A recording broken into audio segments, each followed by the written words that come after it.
Today, I am Dr. Keval and I'm a cardiac surgeon at Max Hospital Saket. आज मैं आपको ये बताऊंगा कि कोविड इन्फेक्शन जो कि आजकल सारी जगह it's a pandemic and it's everywhere in the world, in इस सिचुएशन में एक्मो का रोल क्या है। एक्मो होता है extra corporeal membrane oxygenation. It's an artificial lung which is lying outside the body.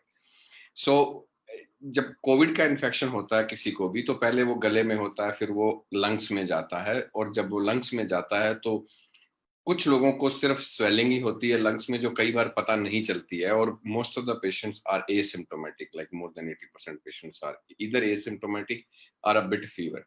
Only 20% of the patient they get worse and they go to the hospital. And these patients, they have some or other symptoms like feeling of little breathlessness or a kind of fever which requires the hospital admission. So once it has been done, the patient gets admitted and then they remain on oxygen, high flow oxygen, like 3 liter, 4 liter, 6 liters oxygen.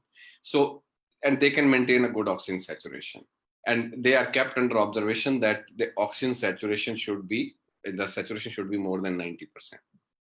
And this happens to most of the patients, but some of the patients, they require some more oxygenation, like 10 liters or 100% high flow oxygen. अब जो ऐसे मरीज होते हैं, इन सब को हो सकता है इनमें से 1-2% वेंटिलेटर पे चले जाए, तो फिर इन पेशेंट्स को आईसीयू में शिफ्ट किया जाता है। ये वेंटिलेटर पे चले जाते हैं, तो वेंटिलेटर पे जाने के बावजूद भी, क्योंकि वेंटिलेटर भी लंग्स को पुश करता है ऑक्सीजन डालने के लिए, अगर लंग्स ही काम नहीं कर रहे हैं आपके, तो जब लंग्स काम नहीं करेंगे तो ऑक्सीजन, चाहे वेंटिलेटर कितनी 100% oxygen high flow high pressure के साथ है, लेकिन लंग्स से बॉडी में नहीं जाएगा, तो लंग्स वहां पे एक रोक लगा देते हैं, क्योंकि वो स्वोलन हो गए हैं। उनकी जो एल्वियोलाई, जो छोटे छोटे टिश्यूज होते हैं, उनमें पूरे में स्वेलिंग हो जाती है कोविड के कारण। यही प्रॉब्लम है यूजुअली डेथ का। तो इनका डेथ प्रिवेंट करने के लिए, कि ये अगर ऑक्सीजनेशन बॉडी को नहीं मिलेगा तो धीरे धीरे लिवर, किडनी, ब्रेन सब धीरे धीरे they start dying and patient goes in a multi organ failure. तो इस चीज को रोकने के लिए हम क्या करते हैं कि पेशेंट को एक्मो डाल देते हैं। जो वो क्या करें, एक कैनुला नीचे से डालते हैं ग्रोइन से, और एक कैनुला नेक में डाल देते हैं। 5 लीटर ब्लड बाहर आता है, ऑक्सीजनेट होके वापस चला जाता है। ऑक्सीजनेटर का काम है ऑक्सीजन डालना और CO2 रिमूव करना, जो काम लंग्स का। क्योंकि कोविड का इन्फेक्शन 2-3 हफ्ते 4 हफ्ते रहता है, तो यूजुअली जो ये खराब सिचुएशन होती है, ये 2-3 हफ्ते रहती है। तो इस पीरियड में अगर हम बाहर से ऑक्सीजनेशन देते रहें, तो बाकी के ऑर्गन की डेथ नहीं होगी, और हम meanwhile the lungs they get better, क्योंकि टाइम के साथ लंग्स ठीक हो जाएंगे। जब लंग्स ठीक हो जाएंगे तो हम इस एक्मो को रिमूव कर देंगे।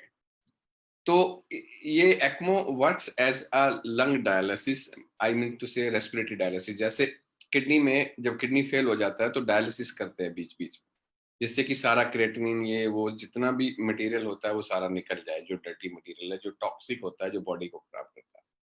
लेकिन लंग्स में तो every time, every minute, every second you require oxygen and you want to remove the CO2। So ये एक वाइटल पार्ट। और किसी आजकल with this good technology, this advanced technology, we can save a lot of patients. It's not always that everybody can make it, but if we can save like 7 or 6 out of 10 those who otherwise would have died, अगर हम किसी को नहीं डालते हैं 10 में से, तो 10 में से कोई भी नहीं बचेगा, और अगर डालते हैं तो उसमें से 6 या 5 या 7 की उम्मीद है कि ये बच जाए।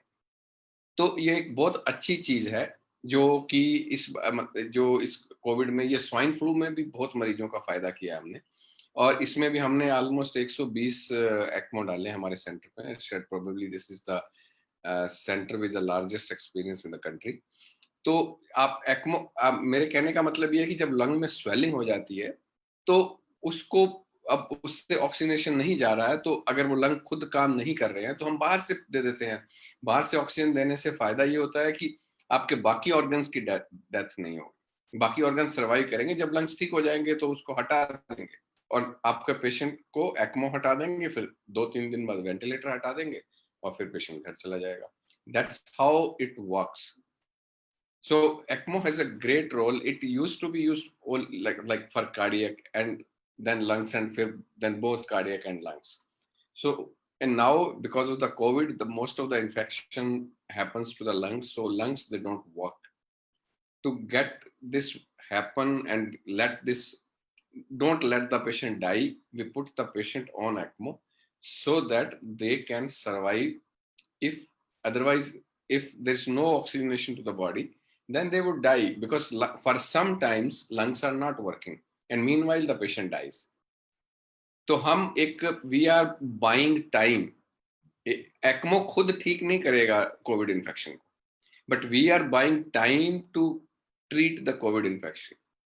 नहीं तो 5-4 घंटे में अगर ऑक्सीजनेशन नहीं होगा तो बॉडी के सारे ऑर्गन चले जाएंगे और डेथ हो जाएगी. That's why I am telling, if your patient or your relative or somebody related to who's on ventilator still cannot maintain oxygen saturation, can be put on ECMO and we can save those patients.